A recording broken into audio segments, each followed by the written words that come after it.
안녕하세요. S&T 학원에서 S&T 지니어스 매스 수업을 맡게 된 허혁재 선생입니다. 안녕하세요. 오늘 간담회에서는 제 양력을 먼저 간단히 소개해드리고 수업 소개와 세부 커리큘럼 그리고 기대 효과를 말씀드린 후에 궁금하신 부분에 대해서 질의응답 갖도록 하겠습니다. 저는 2012년에 연세대 컴퓨터과학과를 다니던 시절부터 수능 모의고사를 출제를 해왔고요. 일격필살팀이라는 팀을 구성을 해서 약 10년 넘게 수능 모의고사 출제 일을 해왔습니다. 그리고 대치동에서는 시대인재 서바이벌 모의고사 출제진으로 활동을 했고요. 현재는 SAT, AP, IBDP 등의 해외 교육과정과 입시에 대해서, 그리고 AMC, AME, AMO 등의 미국 수학 경시대회에 대해서 학생들을 지도하고 교재 개발 그리고 컨텐츠 제작 등의 일을 하고 있습니다. S&T 지니어스 매스 수업에 대해서 소개를 드리기 전에 이번에 한국계 최초로 필드상 수상하신 허준희 교수님 기념 강연에서 나온 내용을 발췌해서 보여드리고 있는데요. 수학은 크게 대수, 조합, 해석, 기하 요 4가지 분야로 이루어져 있다고 볼 수 있습니다. 교수님께서 이 강연에서 중요하게 말씀하신 부분은 각 분야가 상호 연결되고 그리고 서로 전환되면서 그 이해의 폭을 높여가는 과정을 설명하셨습니다. 이는 비단 수학자뿐만 아니라 우리가 학생들이 배우는 교과 수학에서도 각 분야끼리 서로 어떻게 연관이 되고 그 각 분야 간의 연관을 통해서 이해를 얼마나 심화시키느냐가 굉장히 중요한 포인트고요. 이것은 수능뿐만 아니라 전 세계 여러 교육과정 그리고 경시대회에서도 공통적으로 굉장히 중요시되고 있는 내용입니다. 조금 문제가 어려워진다 싶으면은 반드시 이걸 묻게 돼 있고 킬러 문항은 볼 것도 없이 항상 이런 각 분야 간의 연결, 전환이 굉장히 중요하다고 할 수 있겠습니다. 그래서 이 부분에 대해서 구체적으로 좀 더 명료하게 설명을 드리기 위해서 제가 입반 테스트에서 아이들이 푸었던 문제를 가지고 설명을 드리도록 하겠습니다. 입단 테스트 2번 문제는 91을 소인수분해하는 그리고 더 큰 수를 소인수분해하는 문제였는데요. 아이들의 풀이를 여기 조금 띄워놨는데요. 안녕하세요. 어떤 아이는 이렇게 자신의 생각 과정 그리고 소인수분해가 무엇인지까지 차근차근 서술한 경우도 있었고, 어떤 아이는 이렇게 풀이 과정을 적어서 답을 한 경우도 있었습니다. 그런데 이제 대부분의 아이들이 91을 소인수분해하는 것은 크게 어려워하지 않았는데요. 아이들이 풀이한 것을 생각해보면 소인수분해를 한다고 하면 소수들 2, 3, 5, 7부터 시작해서 가장 작은 수부터 시도를 해서 올라가는 식으로 소인수분해를 시도했을 것입니다. 그런데 899나 2021 같은 큰 수를 소인수분해하라고 했더니 어떤 아이는 끈기 있게 29까지 모든 소수를 시도를 해서 소인수분해를 성공을 한 경우도 있었고, 어떤 아이는 2021을 봤을 때 43으로 바로 시도를 해서 한 방에 소인수분해를 성공하기도 했습니다. 다른 아이들 같은 경우에는 중간에 너무 크다 보니까 수많은 나눗셈을 거치다가 포기한 경우도 있었고요. 아니면은 2021이 어떤 약수를 갖는지 일일이 따져보기에는 귀찮은 면이 좀 있다는 약간 아이다운 귀여운 면모의 답안을 볼 수도 있어서 한편으로 미소를 짓기도 했습니다. 오히려 이런 답안은 저는 굉장히 좋아하고요. 아이들이 어떤 생각을 해서 이 문제를 풀고 접근을 했는지를 파악할 수 있었기 때문에요. 자, 그러면 이 아이들 간의 차이는 무엇이었을까를 생각을 해봤을 때 문제가 단순히 소인수분해를 할 줄 아느냐 마느냐의 문제가 아니었거든요. 소인수분해라는 문제는 항상 짝수번째에서 물어보고 있고요. 직전에 가장 가까운 제곱수가 얼마인지를 제가 문제에서 물어봤었습니다. 아이들이 이 반복되는 패턴, 소인수분해를 시키기 전에 가장 가까운 제곱수가 무엇인지를 묻는 이 패턴을 통해서 혹시 규칙을 발견할 수 있는지, 혹시 이걸 통해서 눈치를 채서 추론할 수 있는지를 묻는 문제였습니다. 그래서 이제 제곱수와 연결지어서 다시 899의 소인수분해를 다시 생각을 해보면 899는 900과 굉장히 가까운 수입니다. 얘는 30의 제곱이라고 표현할 수 있고요. 그래서 899를 900 빼기 1이라고 생각을 할 수 있는데, 이 900 빼기 1은 방금 제곱수라고 연결지었던 내용과 이어주면 30의 제곱과 1의 제곱을 빼는 것으로 생각할 수 있습니다. 그리고 899를 소인수분해했던 아이에 입장에서는 29 곱하기 31이 30 더하기 1과 30 빼기 1을 서로 곱한 것이라고 생각을 할 수 있었다는 것이죠. 899를 못했다면 자기가 할 수 있었던 91에서 동일하게 이 과정을 거쳤으면 이걸 통해서 내가 하지 못했던 899의 소인수분해를 시도할 수 있었을 것입니다. 같은 논리로 훨씬 더 커서 한참 나눗셈을 반복해야 되는 2021에서는 더 2021은 여기 제가 설명을 해놨네요. 2021은 45까지 가야 되기 때문에 굉장히 소인수분해가 어려웠거든요. 43 곱하기 47이라서.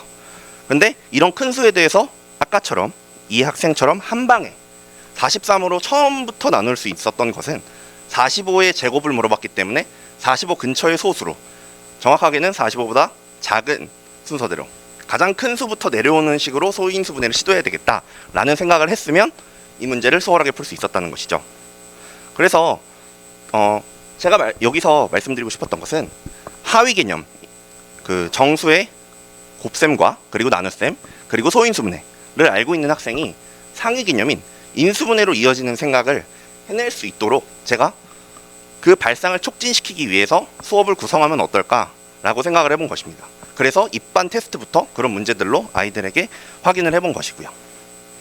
그래서 이렇게 수의 곱셈, 단순히 계산만 한다고 느껴졌던 그 수의 곱셈에서 어떤 일반적인 규칙인 합차 공식, 이건 중3 1학기에 배우는 내용입니다. 이 합차 공식으로 이어지는 이런 실마리들을 제공을 함으로써 아이들이 수학에 더 흥미를 갖게 하고, 그리고 어떤 수학적 사고, 이런 주어진 구체적인 상황을 통해서 일반적인 상황으로 끌어낼 수 있는 능력이 바로 수학적 사고력이거든요.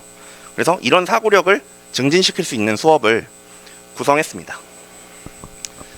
이러한 합차 공식에 대한 이해를 바탕으로 하면 단순히 어머님들 이 2차 방정식, 근해 공식에 대해서 보신 적이 있으실 텐데, 근해 공식을 단순히 외우기만 하면 아무런 의미를 느낄 수 없거든요. 그런데 방금 설명드렸던 소인수분해와 합차 공식의 예시를 통해서 모든 2차 방정식이 합차 공식으로 표현이 되며, 그 합차 공식을 통해서는 두 근의 합과 곱을 통해서 근을 표현할 수 있다는 내용을 이끌어낼 수 있게 됩니다. 단순히 각 교과 내용을 파편적으로 이해하는 것으로는 이런 내용을 이끌어낼 수 없고요. 그래서 저는 이런 수학적 사고력을 기르는 수업을 위해서 세부 커리큘럼을 이렇게 구성했습니다. 먼저 3주마다 지난 2주 동안 배운 내용을, 그리고 6주 차에는 그 앞까지 배운 모든 내용들을 누적 테스트하는 식으로 수업을 구성을 했고요. 1교시와 2교시로 나누어진 수업에서는 1교시에서는 지난 직전주의 내용을 위클리 테스트로 시험을 보고, 그리고 수업 60분, 그리고 위클리 테스트에서 채점된 것, 그리고 과제에서 틀린 부분을 다시 생각해보며 풀어볼 시간을 주었습니다. 그러고 나서 2교시에는 과제 해설을 20분 동안 수업을 해준 후 이제 선행 내용으로 사고력을 증진시키는 수업을 하는 식으로 수업을 구성했습니다. 세부 커리큘럼은 저희가 공지도 드렸지만 다시 한번 보여드리면, 이런 식으로 중학교 2학년 그리고 고등학교 1학년 혹은 대학 내용까지도 학생들이 지금 생각할 수 있는 재료들을 체계적으로 재구성하여서 구성하였습니다. 그래서 비록 교과 과정이 없더라도 아이들이 지금 배우고 있는 내용들, 바로 직전주에 배웠던 내용들과 연관지어서 설명할 수 있는 부분이라면, 대학 내용 또는 이제 개정교육 과정에서 도입될 행렬 같은 내용들도 거침없이 수록하였습니다. 그래서 이렇게 12주 커리큘럼으로 구성하였고, 아이들이 최종 점검 테스트를 보고 났을 때 지난 12주 동안 배운 내용들을 통해서 중학교 2학년부터 고등학교 1학년 내용 중에서 대수에 관한 가장 기본적인 내용들을 정확하게 마음속 깊이 이해할 수 있도록 수업을 구성했고, 그리고 논리적인 사고의 기초를 닦을 수 있도록 중학교 1학년부터 중학교 2학년까지의 기하를 직접 증명하도록 하면서 논리적인 사고의 틀을 갖추도록 하였습니다.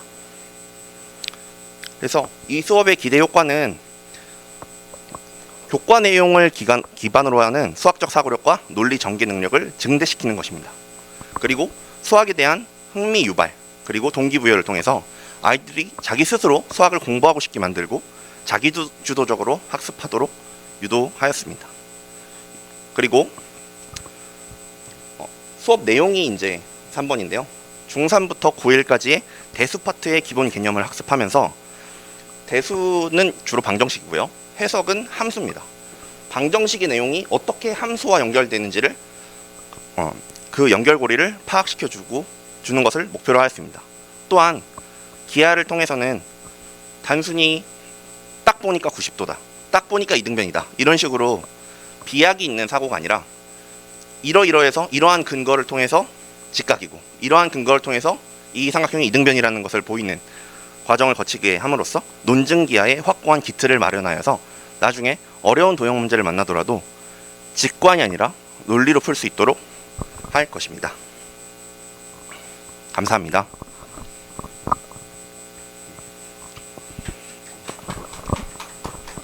궁금하신 부분 있으시면 답변 드리도록 하겠습니다.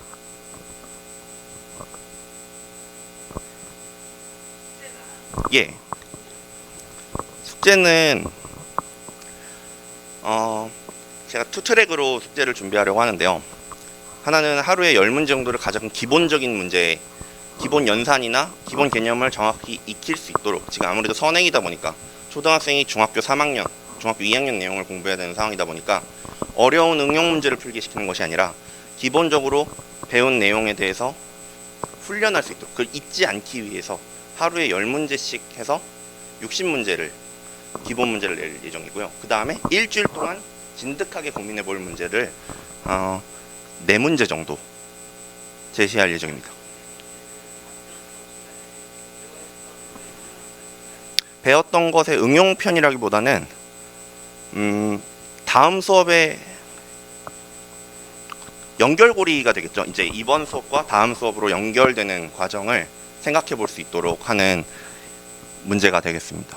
예를 들어서 제가 커리큘럼상의 과제들을 정리를 해 놓은 것을 보면서 말씀드리면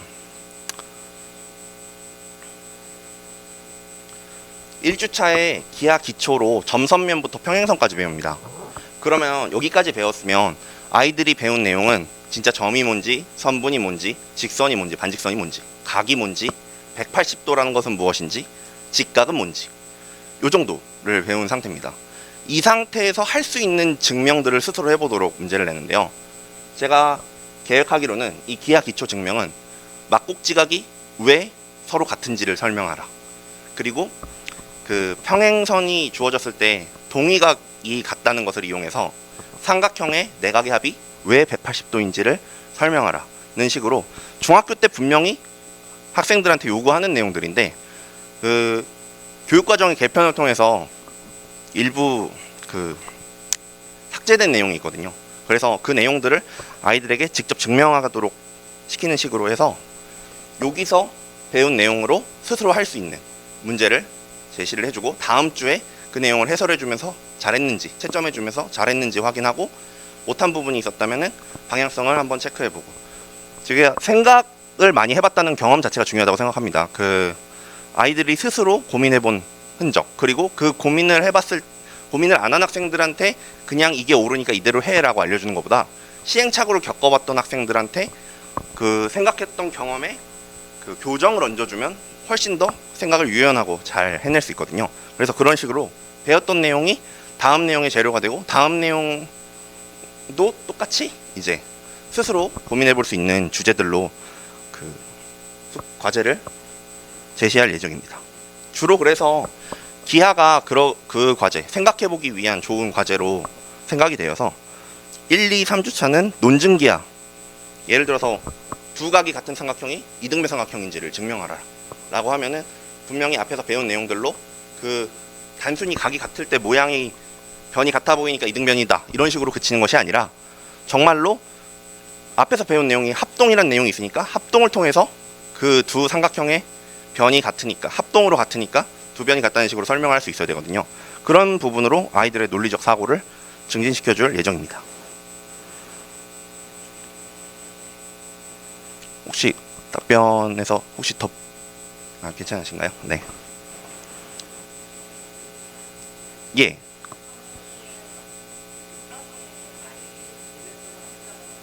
예.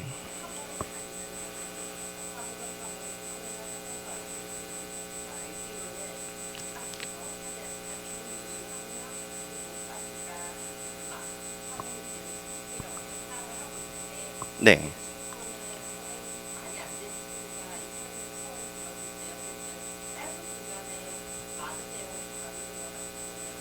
네. 아이들이 따라오는 걸 보면서 수업 커리큘럼을 약간씩 조정을 해볼 예정입니다. 그래서 처음에는 고등학교 내용을 위주로 하기보다는 주로 중학교 내용을 정확히 알고 있는지를 확인하는 식으로 구성이 되어 있고요. 제가 각 학년이 어떻게 되는지를 괄호로 표시를 해놨습니다.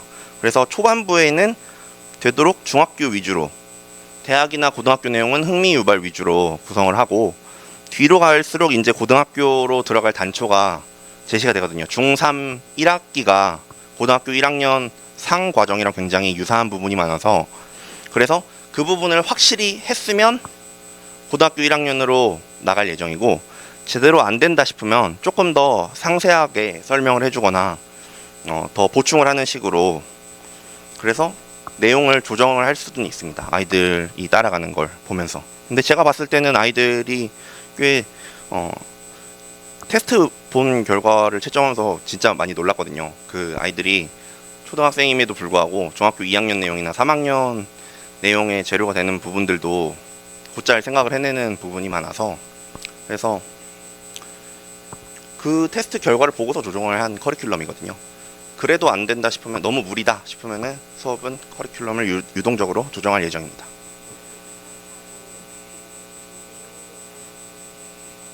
네.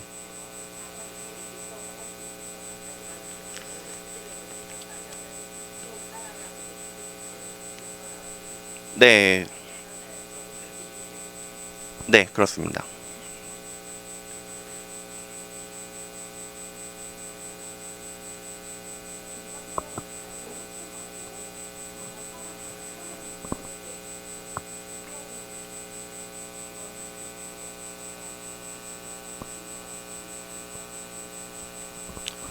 어, 제가 생각했을 때 선행을 나가서 그 문제들을 풀 수 있는 학생들인데도 불구하고 각이 뭐냐고 물으면 모르더라고요. 그래서 자기가 정말 마음 깊이 이해해서 아는 게 아니라 정말 개념을 누군가 가르쳐줬고, 그 옆에 그걸 이용하는 문제들이, 비슷한 문제들이 이게 약간 변화를 가지면서 나오니까 그걸 그냥 익숙해서 푸는 경우는 많은데, 뭔가 뭐랄까요, 자신의 마음에서 우러나서 자신이 깊이 이해해서 그거를 논리적으로 하나하나 풀어나가는 느낌은 없더라고요. 그게 이제 당장에는 이런 수업을 한 학생과 아닌 학생이 큰 차이가 안 보일지 모르는데, 고등학교쯤 빠르면 중학교 내신에서부터 그 티가 납니다. 그 학생들의 풀이 과정에, 그리고 그 풀이 과정이 드러나서 채점의 대상이 되는 서술형 풀이에서 학생들이 그 정확한 이해 없이, 논리적 사고 없이 푸는 경우에는 그 서술형을 풀이를 잘 쓰지를 못하거나, 아니, 엉성하거나 쓰지를 아예 못하는 경우가 많거든요. 그래서 이런 수업을 받게 되면 그 서술형 풀이를 잘 쓸 수 있게 되고, 논리적으로 그 자신이 풀이한 내용을 설명할 수 있게 되어서 제대로 수학 공부를 하는 그런 차이가 있다고 생각이 듭니다.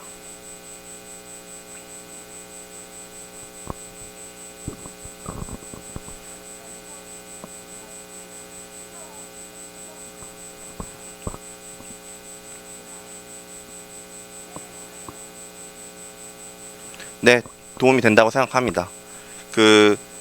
단순히 한국 교육과정에서 중요시 여기는 내용을 미리 아이들한테 선험적으로 그냥 미리 심어주려고 수업을 하는 내용이 아니고요. 어느 교육과정, 어느 시험에서나 공통적으로 사고되는 공통된 수학 사고, 어떤 구조를 가지고 수학에 대해서 접근을 할 것인가, 어떤 내용을 가지고 생각할 것인가, 이런 부분을 중점적으로 다루고 있기 때문에 어떤 교육과정을 따르더라도, 어떤 진로를 택하더라도 공통적으로 적용될 수 있다고 생각합니다. 네. 미적분에 관한 내용을 제가 딱 한 군데가 있는데요. 그 입반 테스트 1번 문제가 순환소수와 관련된 문제였습니다. 그 내용을 첫 수업에는 위클리 테스트를 볼 게 없기 때문에 입반 테스트 1번 문제를 수업을 하게 되는데요. 수를 무한히 더하면 어떻게 될까? 이 부분이 미적분의 가장 처음 시도가 되는 극한에 관련된 내용입니다. 정확하게는 수열의 극한입니다. 그래서 왜 0.99가 1인지, 그리고 1을 무한히 더하면은 그걸 만족하는 수가 없는데 왜 1, 2분의 1, 4분의 1, 8분의 1을 더하면 얘는 그걸 만족하는 수가 있는지, 여기가 미적분에 관한 관련 주제가 되겠고요. 그 외에는 미적분 관련 주제는 없는데, 아이들이 수업을 하면서 어머니께서 미적분 관련 주제를 원하시면 제가 수업 중에 흥미 유발 주제로 넣을 수 있을 것 같습니다. 미적분 관련 공식을 미리 알려주는 것은 별로 큰 의미가 없을 거고요. 미적분과 관련된 사고는 결국 가장 중요한 건 변화, 그리고 변화 사이의 비교거든요. 그 내용을 다룰 만한 부분이 있는지 검토를 해보고 아이들한테 할 수 있는 부분이라면 수업에 반영하겠습니다.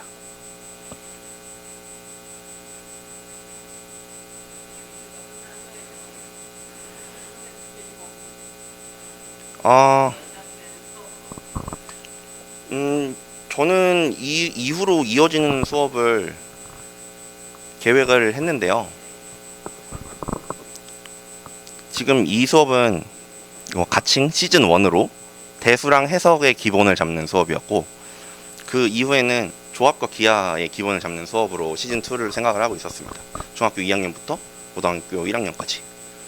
그래서 아이들이 수업에 만족을 한다면 시즌 2에서 뵐 수 있지 않을까요?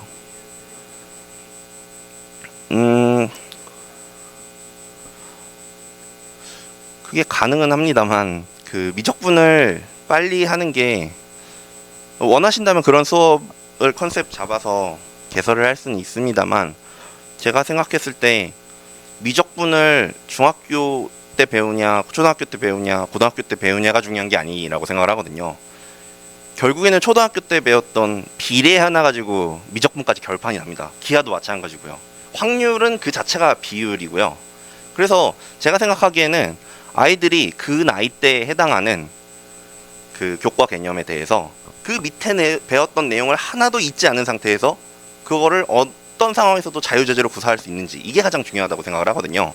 그래서 제가 이게 선행이 되게 빠른 것 같지만 일부러 연관된 내용들만 가장 기초적인 부분으로 서로 꽉 유기적으로 묶으려고 내용들을 구성을 했지, 진도로 보면은 그렇게 많지 않을 수 있거든요. 애초에 12주에 일주일에 3시간 30분 수업이기 때문에.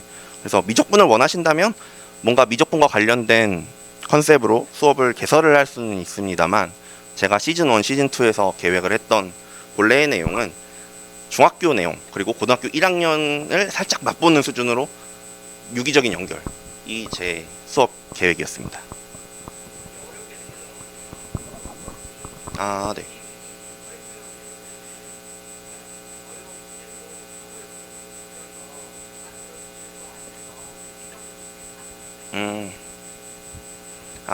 미적분도요.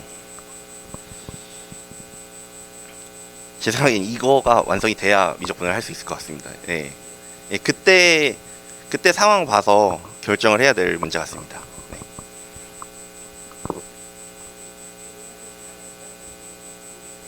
예.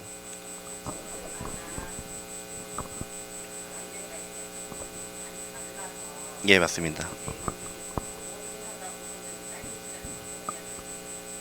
네.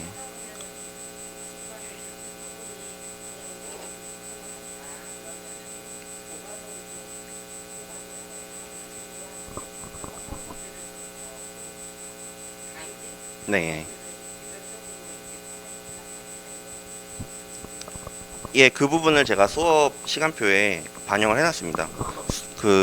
일단 위클리 테스트가 정말 지금까지 직전주에 배웠던 내용을 잘 따라하고 있는지를 확인하는 20분간의 시험이고요.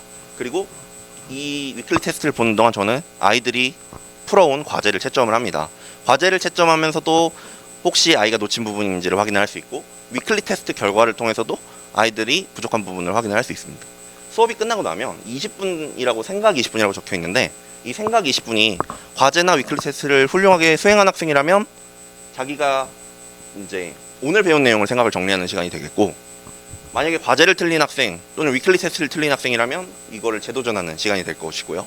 그리고 이 Q&A가 이제 학생들마다 혹시 부족한 부분이 있었으면 제가 짚어주면서 그 수업을 했던 부분이 전체적으로 놓쳐져 있는 경우는 없을 거라고 생각이 드는데, 그래서 부분적으로 보완이 가능한 상황은 이 Q&A 1교시뿐만 아니고 2교시에도 저 부분이 있습니다.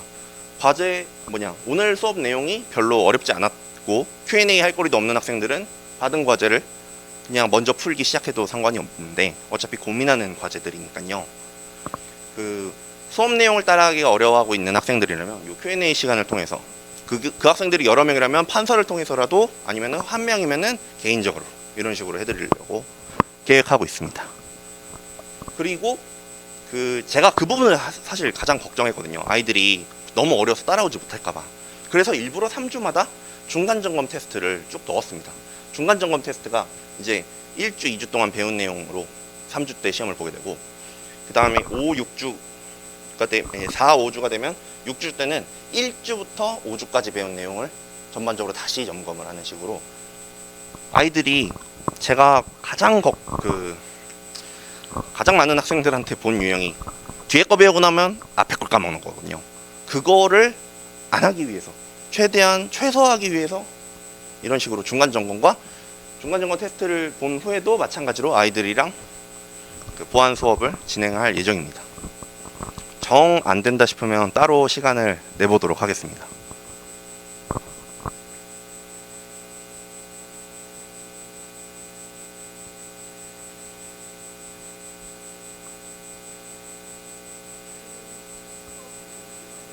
예. 예. 예.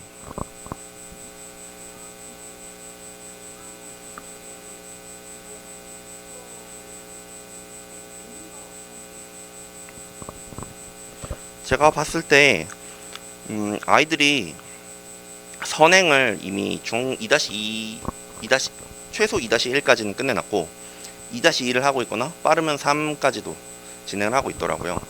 그러면은 어차피 별도의 선행 수업을 나가거나 자습을 하고 있는 상황 같은데, 이 수업을 통해서 그 선행을 잊지 않고 좀 더 단단하게 다진다고 생각을 할 수 있겠습니다. 그 아이들이 저한테 선행을 그냥 처음부터 끝까지 배우는 상황이 아니다 보니까 저는 아무래도 그 선행이 헛되지 않게, 아이들이 계속 접하지 않으면 아까도 말씀드렸지만 앞에 배운 아니면 몇 달 전에 배운 내용은 점점 계속 잊어버리거든요. 저는 그 부분을 놓치지 않도록 계속 촘촘하게 이어주고 단단하게 만들어주는 역할이라고 생각을 하시면 될 것 같고, 그러면서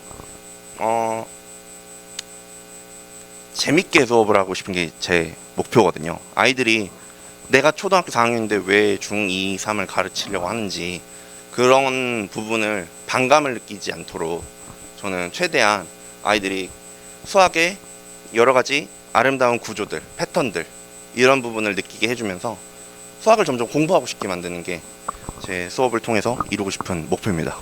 네, 그리고 아이들이 그럴 수 있을 거라고 생각합니다. 특히 이제 중 2-1까지 끝났으면 중 2-2는 기하 내용이기 때문에 대수 내용이 중 2-1까지고 그 다음에 대수는 중 3-1이거든요.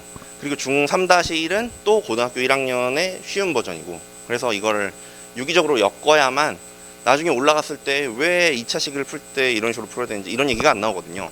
그 내용은 다 중학교 1학년 때 처음 배웠던 대수의 가장 기초적인 내용, 등식의 성질부터 실수의 곱셈, 여기서부터 시작이 되는 거거든요. 그런 부분들을 확실하게 다져주려고 합니다.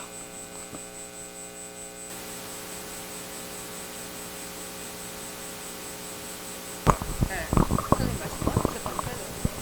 예, 그래서 선행을 억지로 나가서 예,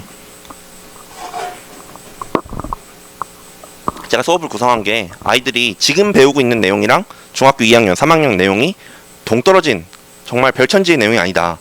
너희들이 알고 있던 내용을 조금만 더 연결을 지으면 그 문자로 되어 있던 내용들이 사실 너희들이 수로 하던 내용을 그 일반화한 것에 불과하다. 이런 식으로 연결을 계속 지어주는 거거든요. 하위 개념을 상위 개념으로. 그래서 이런 식으로 수업을 구성을 한 이유가 아이들이 선행을 하는 경우가 대부분 더 높은 학년들 내용들을 공부를 해가면서 외울 거는 많아지고, 그리고 내가 문제를 풀면서 해야 되는 것들도 기억해야 될 게 너무 많고, 그리고 문제를 푸는 시간도 계속 왜 해야 되는지 모르는 공부를 억지로 해야 되다 보니까 성적이 잘 나와서 잘 풀리는 학생들도 수학을 싫어하게 되고, 성적이 잘 나오지 않은 학생들은 그렇게 많은 시간을 들여서 그렇게 하기 싫은 공부를 했는데도 성과를 못 내고 그 입시를 마무리하게 되는 거죠. 그래서 제가 수능을 가르치면서 느꼈던 게, 아이들이 이거를 어렸을 때부터 체계적으로 잘 공부를 했으면 그렇게 괴롭지 않을 텐데, 수능 문제가 정말 잘 구성되어 있는 문제들이거든요. 저는 수능 문제를 풀면서 정말 그 아름다움에 감탄을 했는데, 아이들한테는 당장의 입시가 부담스럽고, 그리고 지금까지 수학을 십몇 년 동안 지겹게 공부를 해왔기 때문에 그게 아름답게 안 보이는 거죠. 그래서 제가 보여주고 싶은 건 아이들한테 그게 얼마나 구조가 아름다운지, 그리고 이거를 탐구하는 그 생각하는 과정이 얼마나 즐거운지, 이거를 어렸을 때부터 깨워주고 싶은 겁니다. 그래서 수능 문제 중에서 아이들이 핵심 아이디어가 중간중간에 쓰이는 부분들이 있어요. 중학교 2학년이나 3학년. 그런 부분들에서 너희들이 알고 있는 게 수능에서는 이런 생각을 하도록 문제가 나왔었다. 이런 식으로 연결도 해줄 거고요. 그게 이제 시즌 1에는 아무래도 좀 학년이 낮다 보니까 어려운데, 시즌 2 정도 되면은 아이들이 시즌 1 내용을 다 알고 있기 때문에 충분히 그 부분을 설명할 수 있게 될 것 같습니다. 그래서 가장 궁극적으로는 아이들이 수학을 즐겁게 공부하는 거, 그리고 수학이 내가 좋아하진 않더라도 적어도 수학이라는 게 굉장히 뭔가 짜임새가 있구나. 그냥 막 외우고 얘는 얘대로 얘는 얘대로 떨어진 개념이 아니구나. 다 이어져 있고 내가 지금 할 수 있는 내용이 익숙하지 않아서 어려운 걸 못할 뿐이지, 내가 하고 있는 거를 조금 더 체계적으로 정리한 것이 수학이구나. 이런 부분을 느끼게 해주고 싶은 게 이 수업의 목표입니다.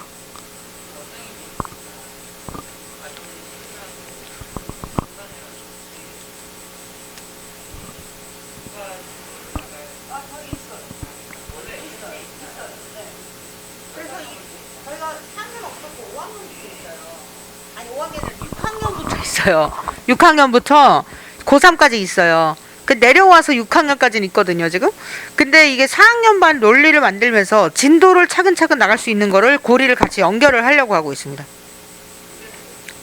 교재는 정석이죠. 정석과 그리고 모든 문제집들 다 들어가는 거죠. 그러니까 저희가 7단계가 있는데 수학생이 옆에 있으니까 제가 말씀드리기가 상당히 무관합니다만. 그래서 우리 가장 기본이 RPM 하잖아요. 그 다음 마풀 하잖아요. 그 다음에 이제 올라갈 때 여기 내에서 이제 그 뭐 정석이다 한 거고, 그 다음에 쌤 B 뭐 이 정도 되는 거고, 그 다음 고쟁이, 이게 7단계로 다 쌤들한테 인터뷰를 해서 나눠봤어요. 그래서 이게 그 고쟁이 요 사이에도 또 여러 가지가 있을 수도 있죠. 뭐 올림포스가 있을 수 있고, 그 다음에 불라가 있을 수 있고, 불라 1, 2도 뭐 이 정도 되겠고, 불라 3은 이 정도 되겠고, 그 다음에 거기서 나왔을 때 절대 등급이 있을 거고, 그 다음 너기출이 있을 거고, 뭐 이게 평가원 기출이죠. 이걸 넘어섰을 때 이 다음에 강남 기출이 있을 거고요. 약간은 결이 다른. 그 다음에 여기에 넘어갔을 때가 이제 수능이 여기 내에서도 수능이 쉬운 평가원 기출이 있고, 여기가 중킬러가 있고 킬러가 있잖아요. 좀 알죠? 네, 그래서 이 단계대로 어디 그러니까 보통 어머니들이 이게 정석 기본을 했다, RPM을 했다. 그 다음에 바로 그냥 실력 정석으로 넘어가서 이거 플러스 센 B 숙제로 하다가 그냥 여기서 센 C하고 정석의 유제를 억지로 때려놓고 뭐 이 다음에 다시 가고 여기 고정이 좀 했다가 또 센 좀 했다가 이러면서 이렇게 자꾸 왔다 갔다 하면서 이게 3번 했다 4번 했다가 되더라고요. 네. 그러니까 어마어마하게 채워야 될 것들은 하나도 자기가 채워야 되는 연습은 하나도 안 한 채 계속 3번 하게 되는 거죠. 네. 저희 다 다뤄요, 웬만하면요. 네. 그러니까 7단계로 해서 웬만큼 오답제로라고 해서 웬만한 경우에 다 다루고 있습니다. 이해가요? 그렇죠. 그렇죠. 네. 그래서 그 다음 수상하 전에는 수상하 쌤한테 제가 물었어요. 수상하를 어떻게 하면 잘하냐고. 그럼 3-1하고 3-2가 굉장히 잘 돼야 된다고 하더군요. 그 다음 3-1하고 3-2는 어떻게 하면 잘하냐고 물었죠. 쌤한테 물을게요. 어떻게 하면 잘하나요? 네. 그렇죠. 이런 어떤 것들을 다 해야만 이게 이 단계에서 무너지니까 지금 일로 고등수학으로 못 올라가는데 억지로 때려놓고 있는 거죠.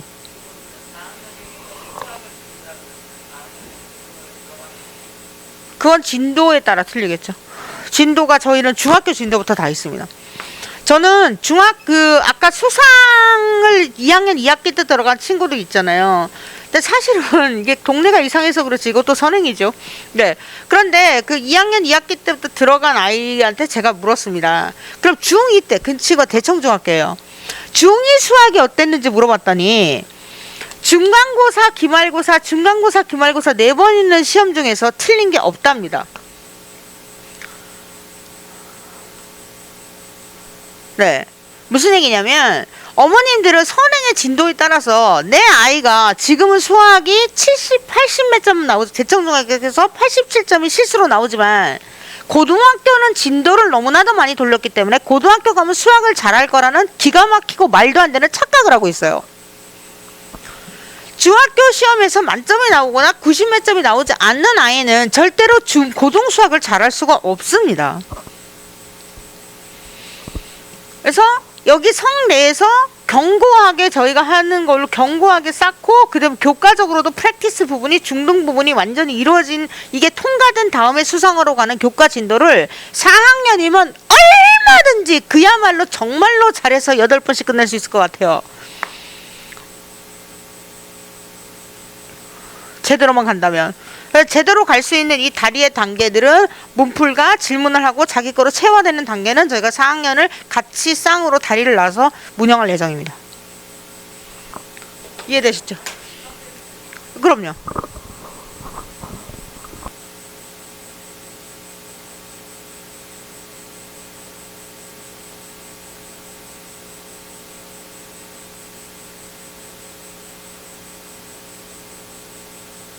어디든지 갈 수 있습니다. 저는 4학년이면 제가 셋째가 4학년이 뭐든지 보낼 수 있을 것 같아요. MIT든 의대든 공대든 어디든지 갈 수 있습니다. 예. 수학하고 뭘 해야 될까요? 수학하고 뭘 해야 될까요? 글이요.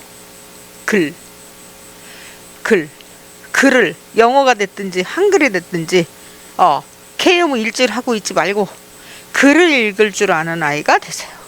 제발 글을 익히세요. 글을 읽을 줄 알고 글을 빨아들일 수 있는 애가 내신에도 이기고 수능에도 이깁니다.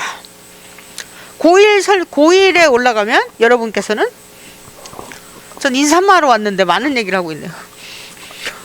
직업이 직업인지라. 자, 그래서 고1에 가면 우리는 국영수, 통사, 한국사,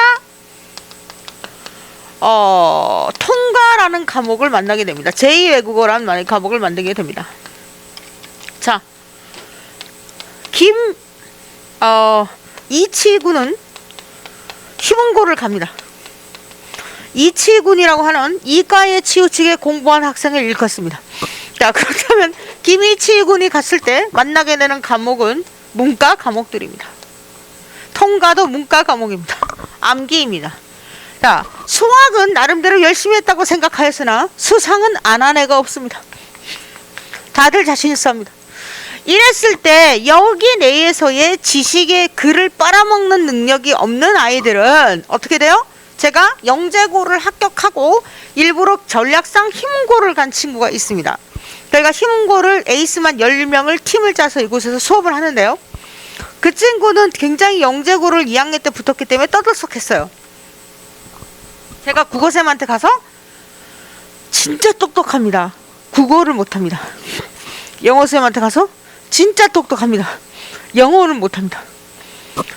통사쌤한테 가서 진짜 똑똑합니다. 이 사회 과목에 잘 안 해서 그렇습니다. 한국사 쌤도 마찬가지겠죠? 통과 선생님은 2학년 물리화학을 하면 잘할 겁니다. 통과라서 두드러지지 않습니다. 제2의 고쌤한테도 진짜 똑똑합니다. 이 쌤들이 저한테 다 뭐라고 한지 아십니까? 왜 똑똑하다고 하십니까, 원장님? 네. 자, 의대를 마음속에 두고 계시나요? 그러면 수학과 과학을 잊으세요. 수학과 과학을 못해야 된다는 것이 아니라 전 과목을 잘해야 갈 수 있는 대학입니다. 4,000명, 이 전국의 1등부터 4,000명 안에 들어야 한다는 얘기는 수학만 잘하는 것이 아니라 수학은 물론 잘해야 하고 모든 과목을 잘해야 갈 수 있습니다. 그렇다면 영어는 외국어니까 외국어적인 능력은 좀 다른 스케일이니까 아트거든요. 그러니까 아트적인 훈련을 받아야 하는 거고 나머지는 글입니다.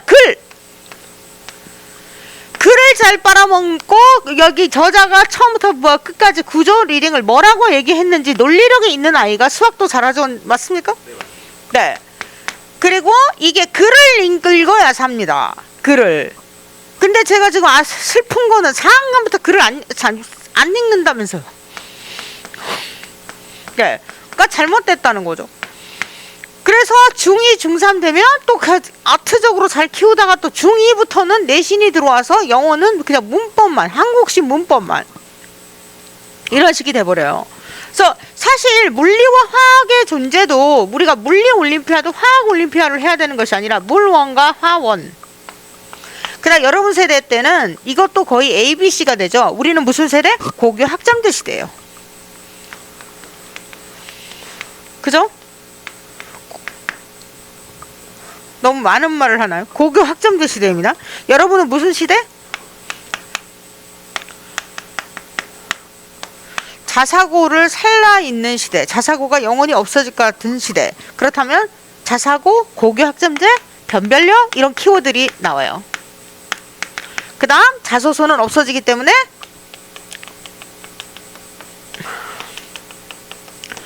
세트, 그 다음 학교별로 여러 가지 과목들과 여러 가지 커리큘럼과 이러한 것들이 있는 학교에 가라. 그렇다면은 특목고가 가야 된다. 자사고를 가야 한다. 이런 키워드가 나오죠. 그럼 뭐 해야 될까요? 발표를 잘해야 되고 글을 많이 읽어야 되고 수학을 잘해야 됩니다. 아시겠죠?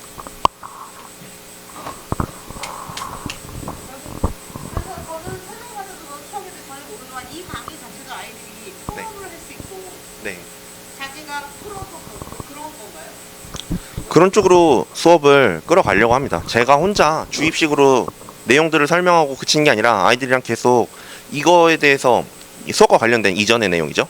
수업과 관련된 이전의 내용들을 혹시 알고 있는지 계속 묻고 답하는 식으로 진행을 하고 제가 수업 커리큘럼 상에서도 넣을까 말까 하다가 고민해서 적진 않았는데 그 토론식에 그리고 서로 이야기를 주고받는 생각을 나눌 수 있는 그런 수업을 진행할 수 있으면 그것도 반영해서 진행하도록 하겠습니다. 제가 이제 답안지 보면서 정말 그런 생각을 많이 했거든요. 아이들이 자기 나름대로 생각한 내용들을 글로 적었는데 그게 아마 말로 했으면 아이들이 더 편했을 겁니다. 그래서 그런 식으로 서로가 어떻게 생각하는지를 비교해보고 어떤 식으로 생각하는 게 더 나을지 이런 부분도 같이 이야기해 보려고 합니다.